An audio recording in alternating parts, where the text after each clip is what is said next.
السلام علیکم ورحمۃ اللہ وبرکاتہ۔ کیسے ہیں آپ سب؟ امید کرتی ہوں کہ آپ سب ایمان، صحت اور تقوی کی بہترین حالتوں میں ہوں گے انشاءاللہ تعالی۔ اللہ پاک آپ کو ہمیشہ اچھے حالوں میں رکھے اور آپ کی طرف بڑھنے والے ہر شر کو خیر میں بدل دے، آمین۔ بسم اللہ الرحمن الرحیم۔ لیلۃ القدر، جس رات میں اللہ نے قرآن کو نازل کیا، جو برکتوں سے لبریز رات، ایک گھڑی اس کی کس قدر قیمتی ہے کہ سالوں سے بھی زیادہ۔ یہی رات جس کی تلاش ایک مسلمان کو کرنی چاہیے۔ اللہ نے اس کی فضیلت میں پوری صورت ہی اتار دی اور اللہ نے خوشخبری سنائی ہے کہ یہ 1000 سے افضل رات ہے۔ سابقہ امتوں میں عمریں 100-200 سال ہوا کرتی تھیں۔ صحابہ نے آپ صلی اللہ علیہ وسلم سے سوال کیا، اللہ کے رسول، ہماری عمریں تو بہت تھوڑی سی ہیں، ان جتنے اعمال نہ تو ہم کر سکتے ہیں اور نہ ہی ان جتنا عمل ہم لے سکتے ہیں۔ تو یہ صورت نازل کر کے 200 سال میں جتنی عبادت کرتے تھے، ایک رات کی عبادت کر لوگے تو وہ 83 سال 4 مہینوں سے افضل کی عبادت لکھی جائے گی۔ مطلب جب کوئی 83 سال کا ہوگا اور اس نے ساری زندگی عبادت میں لگائی، اتنا اسے اجر نہیں ملتا جتنا ایک رات کی عبادت کا اجر اللہ نے رکھا ہے۔ اس رات کو اللہ نے اسی طرح عظیم فرمایا ہے۔ جبرائیل علیہ السلام باقی فرشتوں کو لے کر اترتے ہیں، رحمتوں اور برکتوں کا اس رات نزول ہوتا ہے۔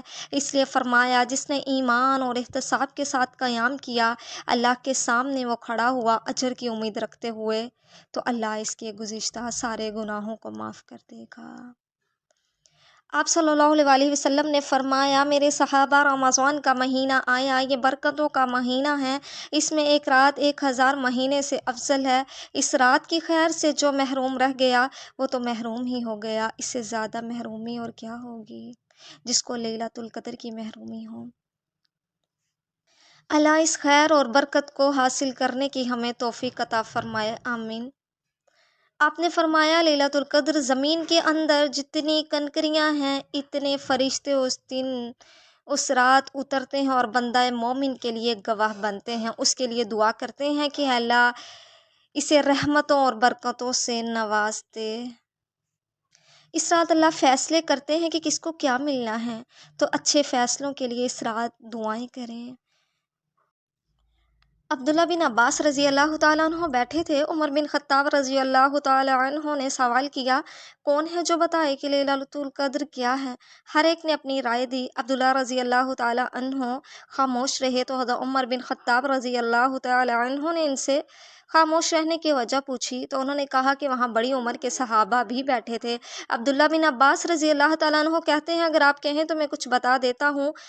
انہوں نے کہا کہ اللہ طاق ہیں، طاق کو پسند کرتے ہیں، دنیا بنائی تو 7 دن میں، آسمان 7 ہیں، قرآن میں 7 آیات ہیں بار بار پڑھی جانے والی، یعنی سورہ فاتحہ کی آیات، 7 رشتوں کا ذکر کیا ہے جن سے نکاح کرنا جائز نہیں ہے، 7 اجزاء پر انسان سجدہ کرتا ہے اور 7 ہی چکر طواف کے کاٹتا ہے۔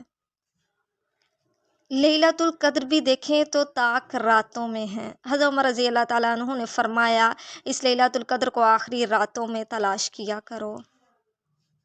آپ کو یہ کرنا چاہیے کہ ہر رات اپنے آپ کو ایکٹیو رکھنے کے لیے رات شروع ہوتے ہی غسل کر لیں۔